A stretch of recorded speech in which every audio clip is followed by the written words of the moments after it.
The small town of Cana was buzzing. Sunlight seemed to dance on the dusty roads. Jesus and his mother Mary were there. They had been invited to a wedding. A wedding is a happy, hopeful time. Friends and family gather close. Laughter and music filled the air that special day. Bright colors were everywhere you looked. People wore their best festive clothes. The sweet smell of good food floated by. Everyone shared smiles and gentle words. But then a small problem started. It was a quiet worry at first. The faces of the hosts began to show concern. Anxious whispers started among the servants. The wine had run out completely. In that time and place, wine was very important. It was a symbol of joy, of celebration. To run out of wine was a deep embarrassment. It would bring shame to the host family. Mary, with her observant eyes, noticed everything around her.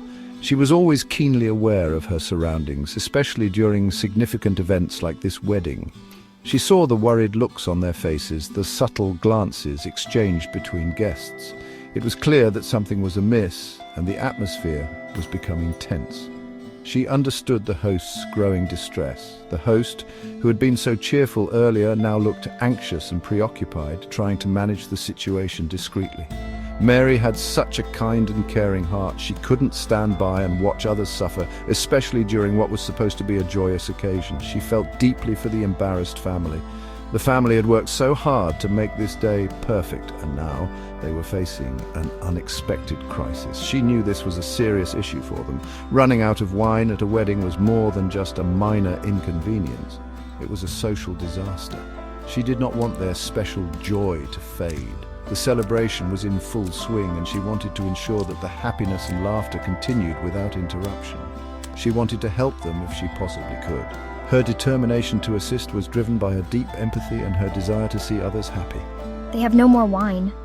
Her voice was soft but urgent, conveying the gravity of the situation to the person she trusted most. "Woman, why do you involve me?" The young man's response was gentle yet questioning, as if he was pondering the right course of action. "My hour has not yet come." He looked thoughtful, aware of the significance of his words and the timing of his actions. Do whatever he tells you. Mary looked at the servants with kind eyes. Her gaze was filled with a gentle assurance that seemed to calm the hearts of those around her. The servants, though initially uncertain, felt a wave of peace wash over them as they met her eyes. Her words were filled with calm confidence. She spoke with a tone that left no room for doubt, a tone that carried the weight of unwavering faith. The servants could sense that she believed in something greater, something miraculous. She believed Jesus would surely act for them. Her hopeful expression was a beacon of trust, a silent prayer that he would intervene in their moment of need. She had seen his power before and knew he would not fail them now. She prepared the way for his coming miracle. With every gesture and word, she set the stage for what was to come. The large stone jars stood ready, a silent testament to her faith and anticipation. The servants listened carefully to her words. They hung on every syllable, their minds racing with the possibilities of what might happen next. Her instructions were clear, and they were ready to follow them to the letter. They saw her peaceful, unwavering faith. It was a faith that did not waver in the face of uncertainty, a faith that inspired them to believe as well. Her serenity was contagious, spreading through the group like a gentle breeze. They stood ready to obey Jesus' commands.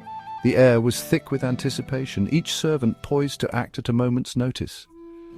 They were ready to witness something extraordinary, something that would change their lives forever. "Fill the jars with water. Now draw some out." The servants moved with purpose, their hands steady as they filled the jars to the brim. Each movement was deliberate, each action filled with a sense of sacred duty. "And take it to the master of the banquet." With careful steps, they carried the jars to the banquet master, their hearts pounding with a mix of excitement and reverence. They knew they were part of something divine. The servants obeyed his words once more. Their actions were a testament to their faith and obedience, a reflection of the trust they had placed in both Mary and Jesus. They were ready to witness the miracle unfold. The master of the banquet received the cup, a simple gesture that would soon reveal something extraordinary. He took a sip of the drink, expecting the usual taste of wine served at such events. But as the liquid touched his lips, his expression changed. He did not know where it had come from, and this puzzled him greatly. He did not know about the quiet miracle that had just taken place, a miracle that would leave a lasting impression on everyone present. He was very surprised by what he tasted. It was unlike anything he had ever experienced before. The taste was absolutely wonderful, rich and full, a symphony of flavors that danced on his palate. It was not just any ordinary wine. This was something special, something extraordinary. It was the very best wine he had tasted all day, perhaps even the best he had ever tasted in his life. Everyone brings out the choice wine first, and then the cheaper wine after the guests have had too much to drink. But you have saved the best until now. This was unheard of, a reversal of the usual order.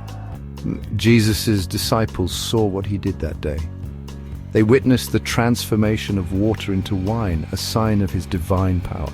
And his disciples put their faith in him. This miracle was not just about the wine, it was a revelation of his glory, a moment that deepened their belief and trust in him.